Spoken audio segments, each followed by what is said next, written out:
Hello and welcome back to another video on the F1 Journal, and today we are looking back at the 2022 F1 season, just looking back at different aspects of the season, best driver, best team, etc, etc.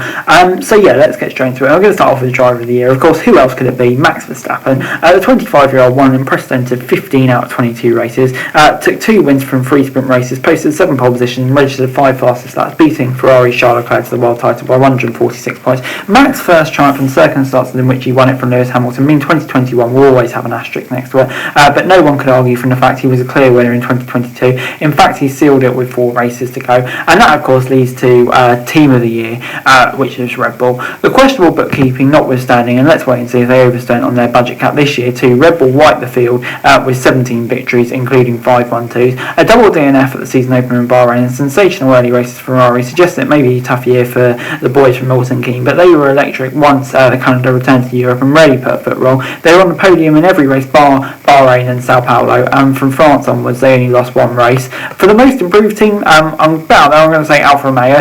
In 2021, Alfa Romeo scored just 13 points and were beaten by everyone bar Haas. This year they got 55 points, finishing the season 6 out of 10 teams ahead of Aston Martin. 6th place in Bahrain and Barcelona, and P5 in qualifying in Miami for Valtteri Bottas were highlights, all while the second half of the year was more of a struggle. It confirmed that last month the team will become Audi in 2026, with the expectation that comes from a manufacturer that has won Le Mans 13 times. It's an exciting time for them. And for the biggest disappointment, I'm going to say Ferrari. Of course, it's been announced that Mattia Binotto is set to step down after 4 seasons as team principal and 28 years with the Scuderia. The upheaval may have a negative consequences for next year, and the new boss, rumoured to be Alfa Romeo's Fred Vasseur, gets to grips. The view was that he had been dropped behind in 2022, and the buck stopped with Matteo Binotto.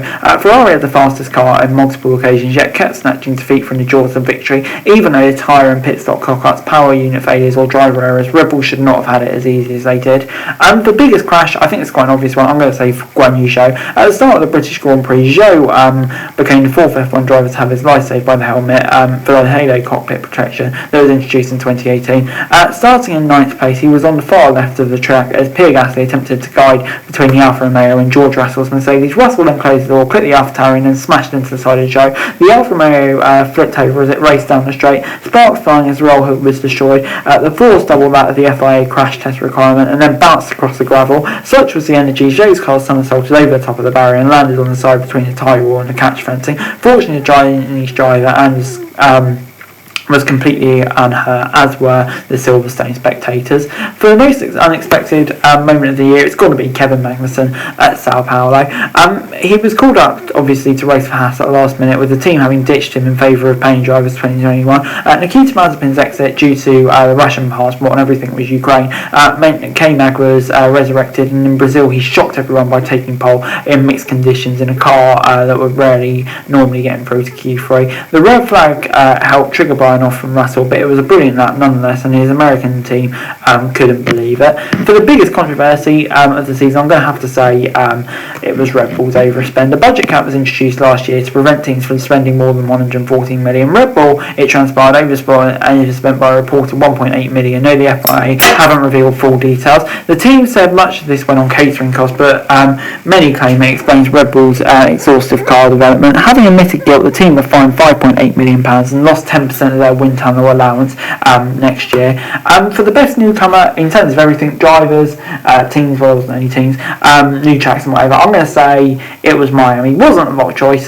Joe did a solid job. Miami was a new track. It wasn't a scintillating race or anything like that, but the scale of the event and everything that came with it, it was something, I'll say that. Las Vegas next year is definitely going to be interesting in that department, along with a few new Rockies. But moving on then to the best overtake, and I'm going to say Charles Leclerc at Silverstone. Yeah, on old tyres, going around the outside of Hamilton at Cots, just inches between them. It was quite incredible. Although Hamilton eventually got him back, it still was an incredible moment. And speaking of that, best race I'm going to say is the British Grand Prix. It served up a thriller as Carlos Sainz took his first Grand Prix in style.